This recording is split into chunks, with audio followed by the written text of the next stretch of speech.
Hi, and welcome back to another episode of ManaTutor MTG Draft. We recently got a comment from Midnight J asking, so real talk, how do I play Manifest Dread in Limited when I'm only running one of most of my good cards? I tried it once and watched all of my control go straight to the yard while I turned lands into tutus.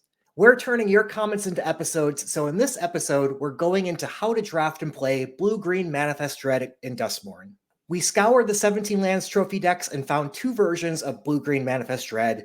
There is Blue-Green Manifest Dread Tempo and Blue-Green Manifest Dread Control.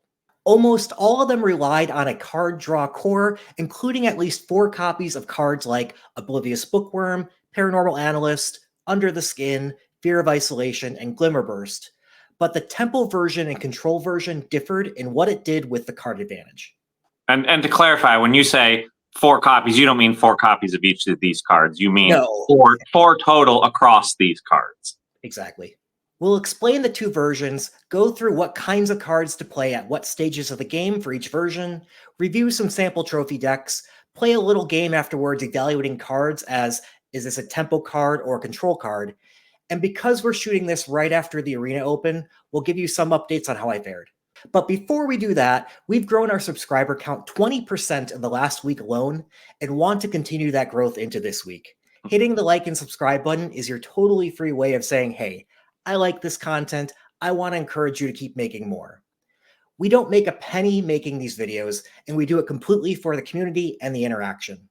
So please tell us you want more by clicking that like button and the subscribe button and the notification bell on that subscribe button, and we'll get back to our video. And leave comments as well, because we're turning comments into episodes. So you never know, if you leave one, we might do an episode. If there's content you're looking for, questions you have, please let us know. And so first up, we're going to cover blue-green tempo. So in tempo, you want to be the beatdown, but keep the pressure on relentlessly fueled card draw and disrupt your opponent for the mid-game win. This is a similar play style to blue-white tempo, but it's a little bit different because you're hoping to manifest dread. This deck plays almost exclusively 2 to 3 mana cards, and it will have a few expensive top-end cards, 1 to 2 of those 5+ converted mana cost outside of bombs, often one of a land cycler to try and be a little bit closer to 18 lands. You want to ensure that you hit your land drops in this so that you can double spell late game. And so things like Threats Around Every Corner is a great card in this deck to help you ramp to get to that point where you can double spell. And if you're running out of gas in this, it usually means that you don't have enough card draw. Now note, card draw can come in multiple forms. Glimmerburst is obvious, right? But things like Under the Skin and Paranormal Analyst are a little bit less so, but they will continue to refresh your hand as long as you're playing. Now, note that this deck is not about turning your Manifest Dread face up. It either triggers the card draw, or it ramps you to Delirium by manifesting Dread, or leverages the fact that most cards that say Manifest Dread come with some sort of efficiency bonus. You're also not as worried about decking in this deck because you're hoping to win in the mid game. You can still play some removal like Cathartic Parting. It's not necessary, but it can help. And you're unlikely to play things like Malevolent Chandelier to help prevent yourself from decking. So what does this actually look like? So what does it look like early game, maybe turns 1 to 3? What does it look like in the mid game, turn 4 on? And what might it look like in the late game? So turns 1 to 3, you're hoping to get out on the board. Things like Patchwork Beastie, Growing Dread, Manifest Dread, other good cards like Wary Watchdog, Spineseeker Centipede, efficient Manifest Dreads like Cursed Windbreaker, and even things like Piranha Fly, which isn't necessarily the top play, but it helps you get out on that board quickly with something with a little bit of evasion. Then after that, you're looking to start disrupting your opponent after you've established a little bit of a board presence.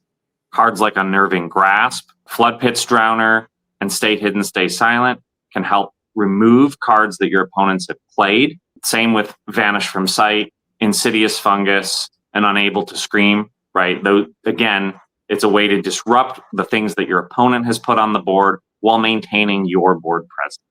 You can also use Bottomless Pool and Break Down the Door, again, as a way to sort of start that disruption process.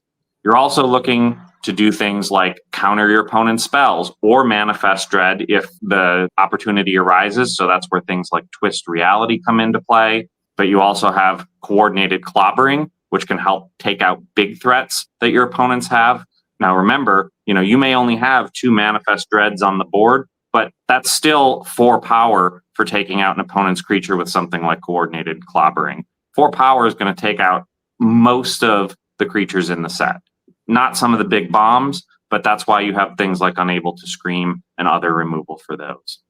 And then also Cathartic Parting, again, another way to remove things that your opponents have put on the board. And at that point, that's when you're looking to find small ways to attack in and to be able to sort of move in and eventually, hit your opponent for lethal once you've kind of broadened your board with more Manifest Dread or a few creatures here and there, and then disrupted everything that your opponents have played. And so what does this look like on paper with an actual deck? And so we've picked sort of 4 trophy decks in 17 lands, and we're going to kind of walk through each one just to kind of show what it might look like.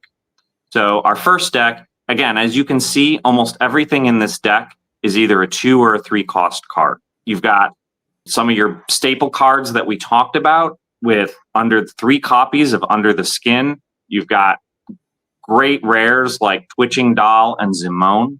You've got Oblivious Bookworm, Flood Pitch Drowner for removal, 3 copies of Twist Reality to help disrupt what your opponent's playing. And then your win cons in this are probably going to be like Twitching Doll having activated a number of times, or Zimone pumping out the fractal like 7/7 at some point, or 5/5 even. And then, you can also see there are sort of 3 copies of Bottomless Pool and Locker Room as well, kind of at the top end to unlock rooms and draw you even more cards towards the end of the game. So, Jeremy, do you have anything you wanted to add on this deck? Not really. I think this is the clearest example we'll have of the tempo version with all the 2s and 3s here, but there's a lot more to go through. This one was 7-0, so it did quite well. I mean, it really, with all these Under the Skins, which is just basically like a mythic uncommon. And then the Bottomless Pool Locker Room also works really well in this tempo with being able to bounce, and then with all the creatures you have on board, even opening up Locker Room to draw even more cards helps a lot. So yeah, good looking deck. And so our next deck up, looks very similar, right? Again, mostly 2 and 3 drops. At the high end, you've got another Bottomless Pool Locker Room. You've got 2 copies of Branch Snapper to kind of put something out on the board, potentially either, manifest it and then turn it over on an attack when your opponent's not expecting it, or just cast it in the late game. But early on, you're looking to get out a Bookworm, Paranormal Analyst, or Growing Dread to kind of start building that card advantage engine. And then, moving into, the mid game, Unnerving Grasp to kind of disrupt your opponent, and, Vanish from Sight, same thing. This one also has an Enduring Vitality, which, can help you ramp to get there a little bit earlier, right? Especially if you're manifesting dread a couple of creatures. Remember, those manifest dread creatures are also going to have that ability of Enduring Vitality in this. And then even at the really, cheap end, you've got 3 copies of Unable to Scream. So this is just efficient removal. Yeah, the only thing I have to say about this deck is I'm not in love with the Cryptid Inspector, but it's a reasonable card there. I'm not sure what other options there were here. Maybe you could get in something like or maybe a Wary Watchdog really over that. But other than that, it looks like a good deck. Running 16 lands, which I think is fine here with the 2 Slavering Branch Snappers, 2 Spine Seeker Centipedes, and even some Oblivious Bookworms to help sort early on if you need to go for other lands. Because it's so cheap, I think it works here. Now, if they're running Glimmer Burst, which it looks like they did cut, I probably would have actually put the Glimmer Burst in and maybe tried to play 17 lands. There are ways to kind of shake this up. The more card draw you have, the more lands you'll actually want to make sure that you have the mana to spend to play down those cards. But with this version of the deck, it's good with the 16 lands. And I'm not concerned either about having enough card draw with the Oblivious Bookworms, Paranormal Analyst, and Under the Scale there. So I actually, this might be the best version of the deck, honestly. And so our third deck up, again, looks very similar, right? But instead of, say, the Slavering Branch Snappers, you have Rootwise Survivor, right? Which actually, I really like in this deck, because if you can manifest that early and turn it over on your opponent after it gets an attack in, that's just bonus for you. And that's when you start really, really going wide and can turn all of your lands into creatures and just swing into your opponent. But again, early game, you're looking to get your board presence with the Bookworm, with the Piranha Flies, Twitching Doll, obviously Wary Watchdog. The Spine Seekers are going to help you get your lands out on the board. You're probably going to get to Delirium fairly quickly with this, especially with things like the Bookworm and being able to discard down to what you want. You've got the Patchwork Beastie, which will help you mill cards early on if you want to get to Delirium. 2 copies of Glimmer Burst. You're not going to run out of cards here. I like the Conductive Machete because it's just another way to manifest something out on the board. It can get either a creature out, get a land out, doesn't matter, but you're getting a 4/3. And so, yeah, I think, this is an excellent version of the deck as well. Again, very similar to the previous ones because very little in the way of top end, but you're just hoping to sort of make your board and disrupt your opponent. Yeah, I like Conductive Machete in these decks because you often can make a lot of 2/2s with your Manifest Dread, but then maybe can't attack on in. Yep. And this ends up being a mana sink late to beef up your creatures to get in regularly as well. Yep. Glimmerlight helps a little bit with that as well. Not quite as much, but it has a much cheaper equip cost. So, the ability to make something into a manifest into a 3/3 later on is pretty good. Yeah, I'm not in love with Piranha Fly. We just wanted to call out that this is the deck that you want to put it in. The tempo version of this deck, and pretty much nowhere else, because blue is not in general a aggressive color outside of blue-white, but you don't want this in blue-white because it doesn't have any synergies with the rest of your enchantment stuff. So this is really the spot for it, and otherwise you don't want to play it. So don't make those early picks, but it can fit in a 2-slot here. Right. And to be clear, Wary Watchdog, I would take 100 copies of that over, and 1 copy of Piranha Fly. But you got to play what comes your way.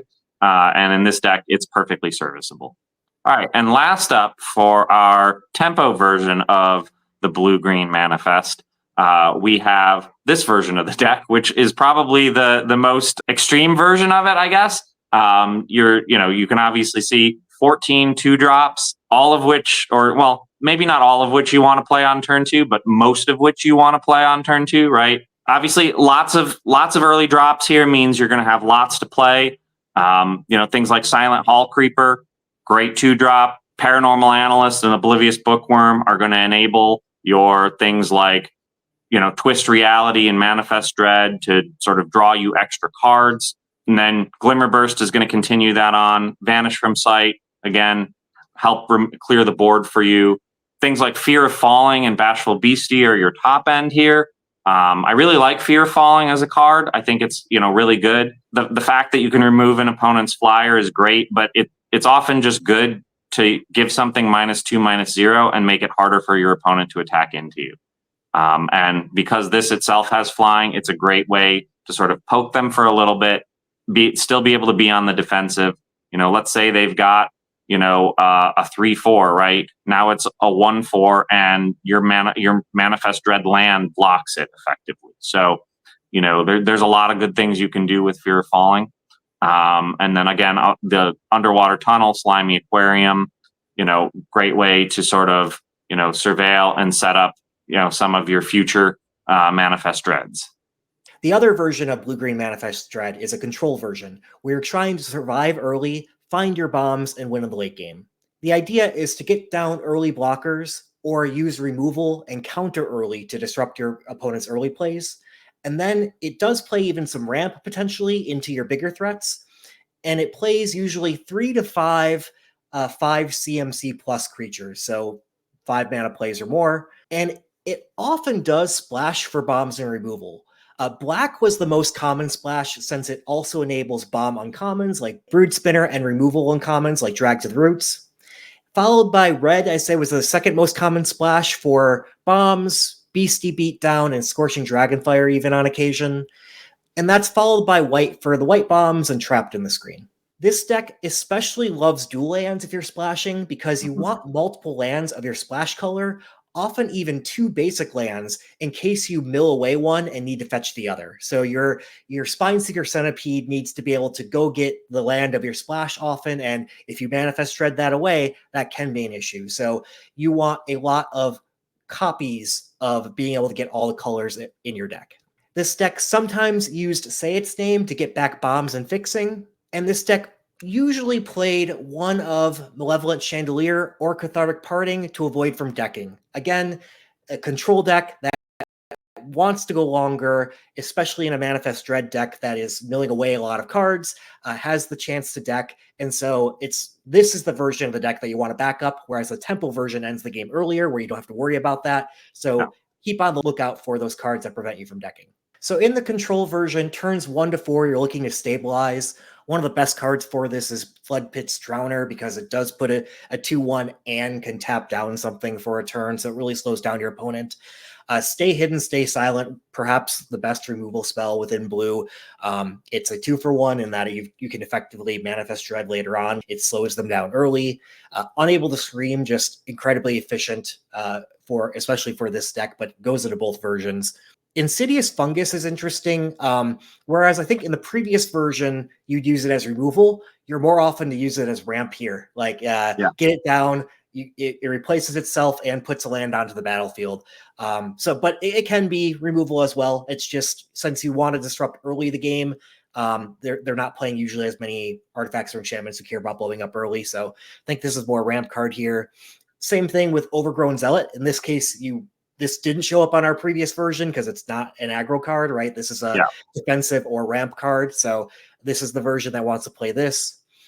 Growing Dread works in both versions, but still good here. Manifest Dread, same deal. A new card shows on up here, Stalked Researcher. So in blue-white, people are used to using this even aggressively because you trigger Eerie all the time, whereas you won't trigger Eerie here.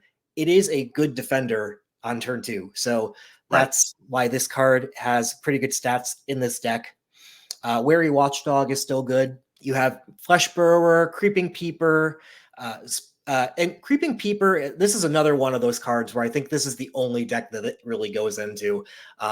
Otherwise, I'm not really looking to play it. You can sometimes even get some of the ramp capabilities off of this, but it is kind of just filler to drop in case you need it. So one of the advantages of this deck is you need to get your big powerful things for your control early, but you can slot in these crappier cards late and they're serviceable to keep you alive, right?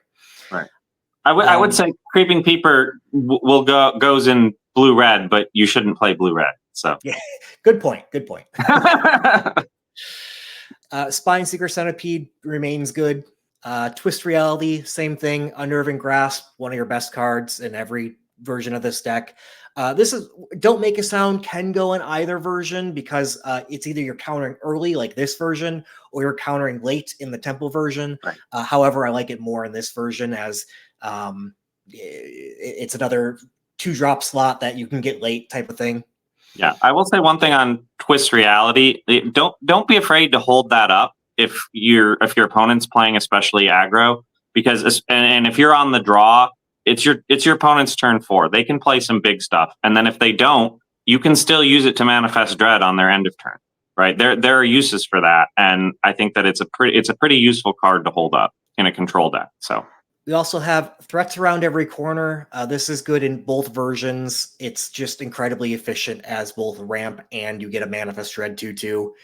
And Glimmer Burst remains good as well. And so, yeah, this is turns 4 and 5. You're looking these turns to maybe continue your stabilization from turn 3 and prior, but it's where you start to look into doing your ramping and your drawing. So these are 2 cards that do it. We also include Moldering Gym. Weight Room is a good way to ramp and then effectively get card advantage later on as well. Even Haunted Screen. I mean, this isn't a card you want to throw in if you're not splashing, but if you are splashing, this is a good deck to be playing this card in. It's good late game when you get to be able to make a 7/7, and it's good early for doing all your ramping and splashing that you need in this deck. Then turn 6 and onward is where you're looking into turning the corner to the point where you are starting to win the game, right? So this is where you play your uncommons, your splashing, maybe like Brood Spinner, maybe Beastie Beatdown. This is where you play your bigger creatures that you hopefully didn't have to use for land cycling, but maybe you did, whatever. But this is where why you have a number of them, usually like 3 to 5 big creatures to be able to play those things. But mostly, the thing that makes me want to go in the direction of this deck is usually a bomb of another color, and there's just too many of those to list, but we will see those in some decks that we have coming up. This deck here is a good example of a straight blue-green that's still a controlling deck. It's a little bit light on the card draw, as it only has a couple of bookworms here, and I think that looks to be it. But you can kind of make up for card draw in having more top end, right? If the cards you are drawing when you get them are very impactful, you don't need your Glimmer Burst as much, for example. So this is probably the least draw version of it, but it does ramp on out with threats around every corner, which is always a great card. You see it has 3 different of the land cyclers here and a ramping with the Moldering Gym. You got a bomb in Overlord of the Flood Pits, not needing to splash though, but great. And a higher end Bashful Beastie. Yeah, you even got another bomb in Omnivorous Flytrap, even if it's smaller. You really want to get to Delirium, and this deck can get you to Delirium with all the Manifest Dread stuff going on. So, Matt, anything you want to say about this deck? Yeah, I mean, I think the only thing I'd say is I don't know if I agree entirely that it's light on the card draw, right? Because you have Overlord of the Flood Pits, which you can play turn 3 with Impending.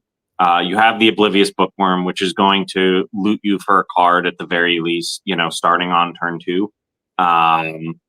So you have good ways to get through your deck, right? So, yes, I think it's certainly lighter than some of the more obvious card draw ones, but I think this deck has plenty of card advantage that's going to get you to the next stage. Yeah, the Overlord is a good one. When I pulled this up, I tend to overlook the rares at first. Right. So I was looking for one of our 5 other cards we mentioned, because you can't depend on getting the rares. But yeah, with an Overlord on top of the 2 Oblivious Bookworms, this has enough. And again, do want to call out the card draw is slightly less important when you can go higher up the mana curve.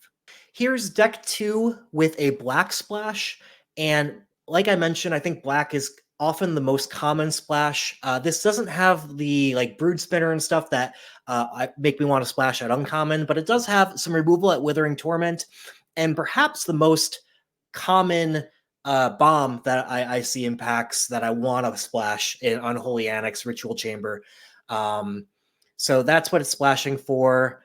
Otherwise, it looks very similar to our other decks. With the control, we have some ramp with Overgrown Zealot there.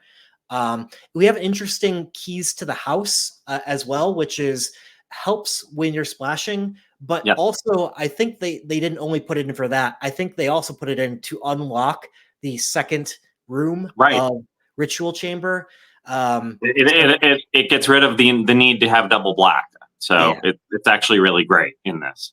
Yep. Yeah, no, I think this deck is great as well. I love the splash. You can see in the lands, right? I think they've done it exactly right in terms of, how much they have. You might be able to get away with 1 swamp, but, as you said earlier, Jeremy, if you end up milling that away, you're going to regret it. So, or, having to Manifest Dread that away, you might regret it. So I think that in this case, 2 is probably the right number. The only thing, and obviously this deck trophied, so this wasn't a problem for the person, but 5 islands is a little light, especially when you've got Get Out at 2 double early on. That's probably my only concern, right? And obviously it worked out fine, but that would be the area where I might be a little worried with this. Yeah, but luckily, this is where all in this version of the deck, in control, when you are splashing, you want a lot of the other lands. And so, yes, it has 5 islands, but it is, in fact, technically kind of playing 5, 6, 7, 8 in a way islands. And the Terramorphic Expanse you can't count as a get out on turn 2, but you're not usually playing get out on turn 2 anyway. Sure. So it has enough coverage of all the different. So even in the black, it's really playing what you got the Murky Sewer and Strangled Cemetery on top of that. So it's playing 4 copies of black mana, which is helpful for that Manifest Dread reason. Like you will effectively still find your lands at some point. Right. And like I said, it clearly worked out, but that would have been my only concern with it, is making sure you have that other mana that you need early. Right. I know I've played decks where I've splashed and, put maybe one too many of my splash color in and then regretted it. Now, again, worked out fine in this case, though. Yeah, and I think at some point we're going to go over a mana base video, because in this set, that's where you can get tripped up. You can get tripped up on mana bases pretty easily in this set. In general, I think people are not taking the dual lands highly enough.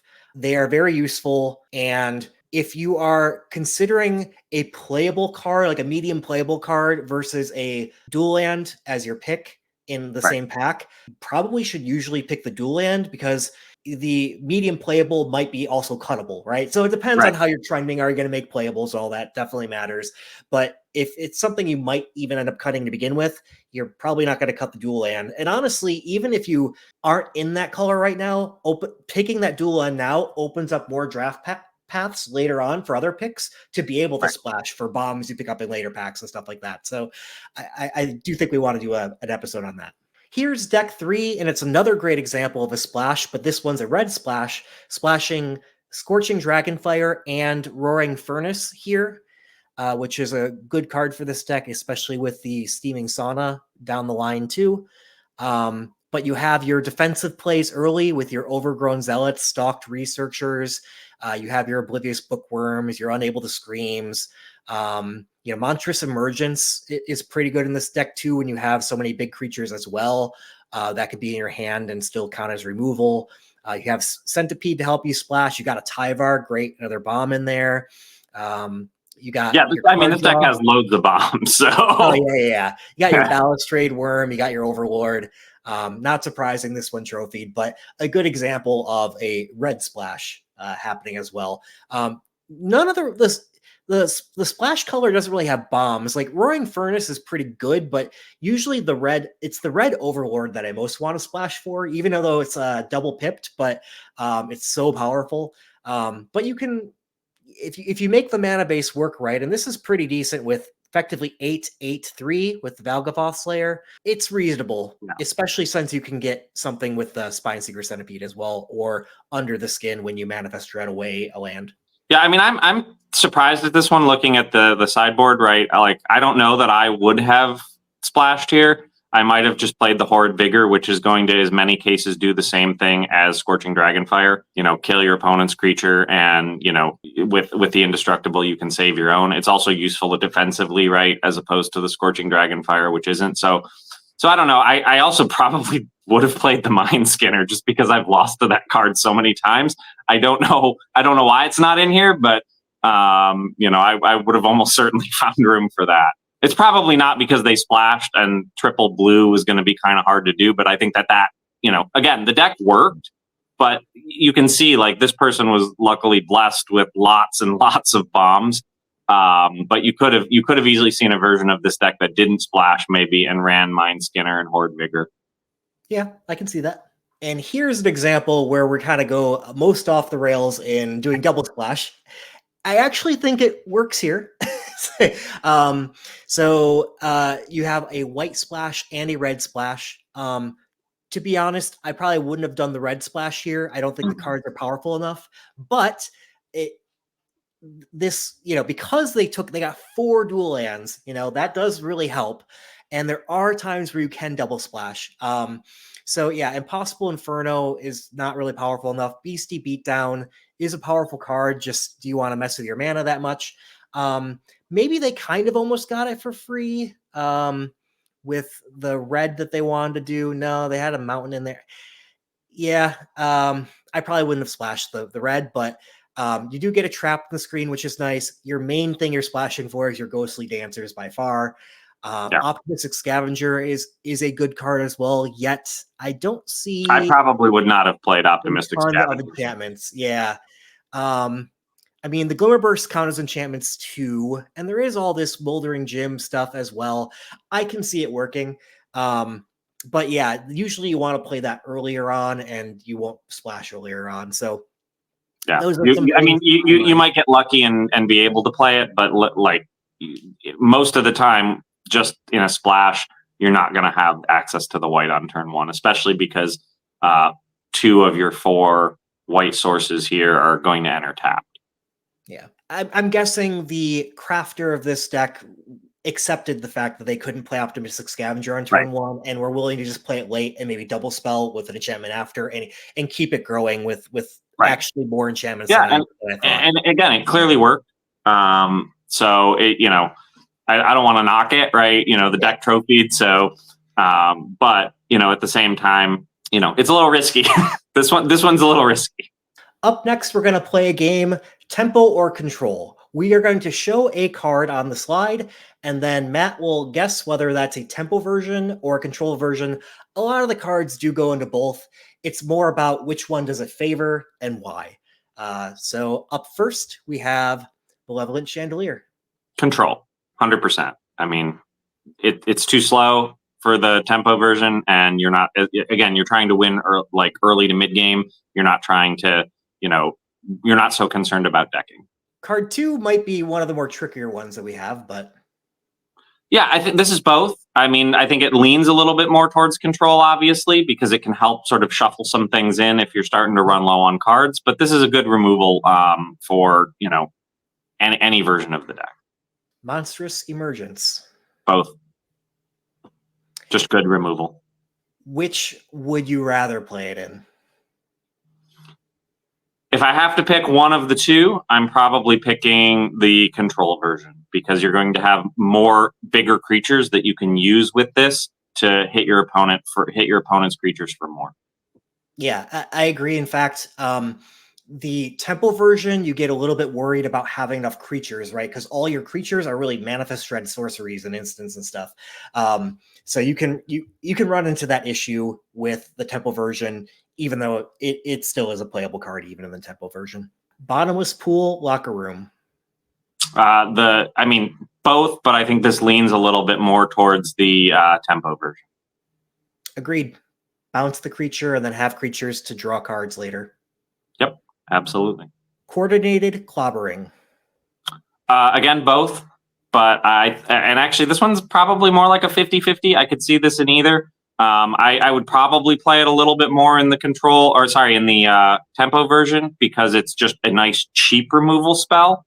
But again, I think it's good in both. Like you're going to get a little bit more value out of it maybe in the Control version because you're going to be able to use it with bigger creatures to hit for more. But even in the Tempo version, you're going to be able to pick 2 Manifest Dreaded creatures and probably take out almost anything your opponent has.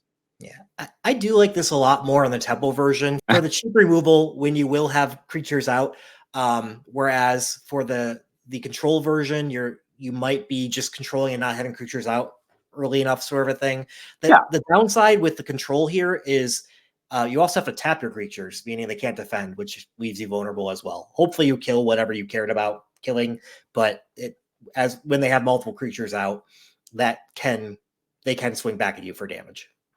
Yeah, absolutely. But this is good with things like Stalked Researcher, right? Which is a pretty good, early power toughness. And then you can use this along with maybe something else that you have on the board to kill your opponent's bomb. So, I think it's good in both. I agree with you. It's definitely a little bit more towards Tempo, but this is an easy playable in either. Agreed. Vanish from Sight. So this is definitely more the Tempo, I think, but you can play it in both. Again, this works in either one. It's good. It's good in Control sometimes because your opponent puts something out on the board that maybe you couldn't hit with a counter spell or you don't have other removal for. But I think this is better in Tempo overall. But again, I'd play it in either. Yeah, this is one where you can play it in but I agree that I think this one's much stronger in the tempo. For paying 4 mana for what's kind of a removal spell in your control decks is a little much when you need to be doing like more impactful things later in the game. But for tempo, paying 4 mana to clear the way when you've been attacking in the whole time anyway, and it could even win you the game, it's better in the tempo for that reason. Insidious Fungus. Again, both, but I think this one leans a little bit more towards control. Agreed. I think that ramping is quite good in control. Yep. But again, it's good. It's good removal, right? Like if there's a lot of enchantments in this set, so like don't sleep on it as a decent enchantment removal in any deck. Break down the door. Either. I think I would use this in either, but it probably leans more towards the tempo. Yep, agreed. Moldering Gym Weight Room. Definitely more towards the control because you want that ramp early with the Moldering Gym, and then Weight Room to sort of put something out on the board later. But again, I could see this in either. This is one where I think I would only play it in the control version and not play it in tempo. It's slow for the tempo. If you need it for fixing, okay, but this is really kind of more a ramp thing that you don't mind ramping in the tempo either, but you're not getting anything out of the Moldering Gym side while you're doing that. So it's a little slow in my mind, and I think I would cut it from tempo. Yeah, I mean, it's definitely playable, though, if you're lacking the top end, right? Like, Weight Room will get you to, a 5/5 manifested dread creature. So, it's agree 100%, but I can see it in both. Piranha Fly. The tempo version, for sure. I would probably not play this in the control version. Yep, tempo only. And Stalked Researcher. Just the opposite. This is your 2-drop in the control version. Yep. So hopefully the audience had a chance to pause and play along and could kind of think through the different reasons why you would play it in tempo versus control. Those are some of the cards that you see there's a lot of overlap, but there is enough difference in the style of defensive early, take over the late game, or go early, disrupt the late game that there are 2 distinct versions you'll see doing well. Yep. And I think it's important to note, while there is a lot of overlap, if you're going to build a green blue, you want to decide which of these you want to be. Like, if you muddy the waters too much and kind of try and do both, like, you're probably not going to end up. Not to say that you may not trophy with it and that it may not be a good deck, but you're not going to end up, focusing on any one thing and doing it well. You're going to kind of try and be like a jack of all trades. Now, again, there's enough overlap that I think you can probably find something that's a little bit of both, but one or the other is probably going to tend to be a little bit better. So, Jeremy, you played in the Arena Open this weekend. So how did that go? Yeah, so day 1 is Steel Deck. And while Steel Deck is a great format, I will say I much favor Draft personally. Steel Deck does have a lot of skill involved, but I do think how far you can go in Steel Deck is limited by your card pool, and that's what I don't like. I hate when I get a bad card pool, and I think there are some where you can't make it to day 2 with your card pool. So now that didn't happen for me. I opened a great pool. In fact, let me show it to you. So this was my sealed pool, at least the final deck of it. I basically had a red-white aggro deck, but more so than that, it was kind of the perfect Jolly Balloon Man deck. So I had 2 Tobies, which when it comes into play creates a 4/4. So every time I Jolly Balloon Man Toby, I got a 4/4 onto the battlefield. I could do that every turn. I could do that also with Unsettling Twins. And then for a finisher, I could even do it with Attack in the Box and, +4 when I attack with my 1/1 flyer that the Jolly Balloon Man has. So did all that great. Had some Vicious Clown, Midnight Mayhem combos in there too. And Jolly Balloon Man plus Hovership as well. Yeah. Like, actually, I mean, you have to, crew it and make it a creature first and things like that. But the ability to just remove something and all they get after it leaves play is a Manifest Dread is pretty good. That's how I won my final game with the last swing. I needed to have another removal, and so it mattered for the one turn, and then I won. Yeah. So yeah, the deck played great. It actually originally went. It was 5-0, and then I lost one game because I forgot Conductive Machete adds +1 toughness or something. I could have basically it would have worked out where I won the game. So I lost one because of that.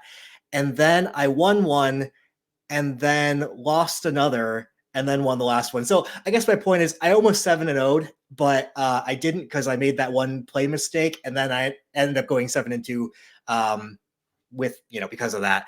Yeah. But 7-2 is good enough to continue on with no consequences or whatever. So I made day 2 and drafted this deck, a red, almost like mono red splashing green splashing black for some brood spinners and a Soppel Slasher. This lost my first game and then won 3 in a row, which is enough to qualify. Now that means you qualify and you get no games you can lose in day 2. And so I don't often enter for these arena opens. Like I said, I don't love the sealed portion. So I play one round of that. If I make it, I make it. If I don't, I don't. And I think I've played 4 or 5 of these now. This is my second time making day 2. I almost wish that you could just pay your way into day 2. It's 5,000 gems to enter. I would love to be able to pay 20,000 gems, which is $100, and just get to day 2. I've considered maybe I should just play open pools, and then just not play, because I don't really want to spend my entire day playing sealed either. So I just open pools until I get the best one, do that 4 times. Maybe that's how I'll do it in the future. There you go. I mean, that's one way to do it. Yeah. But yeah, I actually heard, I think Paul Cheon yesterday did 7 sealeds before he got on in. So some people just run it up. But this deck, went 3-1, and I got to my final deck, which was a great red-green Delirium deck. Love the curve here. Loved everything about this deck. The downside was, so I won my first match. Then I win my first game in match 2. This is day 2 is all best of 3 stuff. And then I go lose in my last 2 games of that second match. And if I won that match, I would have won $500 and then qualified to be able to get to $1,000 or $2,000. So I was one match short, even one game short within the match of making $500. And that was against the white-blue deck played a card that you really like that I don't like as much, Ethereal Armor. I'm telling you, man, it's a really good card, and and if you can't deal with it immediately, it's gonna lose you the game. In blue-white, I do like that card a lot, actually. And I was searching for, I had Cathartic Parting, I had my Break Down the Door. Those were the ways I had to deal with it. And both those 2 games, I never found them. So that did me in. But I did win the equivalent of $100 worth of gems. So, it was plus EV on it all. Yeah, absolutely. And I enjoyed it. So hoping next time I can crack the barrier into the $500, because it's now twice in a row that I was on the bubble just before $500. So sure, but 20,000 gems each time, not bad. I'll take it. So that was our look and deep dive into green blue in both the tempo version and the control version. And so, please don't hesitate to let us know if you guys have any other things that you'd like us to look into or to kind of do a deep dive on. We're happy to, we're always responsive to the comments. So don't forget to like and subscribe and leave a comment if there's something that, with Duskmourn that you really want us to get into, or even broader topics. Like, I think we talked a little bit about mana bases. Maybe we'll go into, how to build a mana base either in Duskmourn or just in general. So let us know. And, until then, we'll see you in the next one. See you in the next one.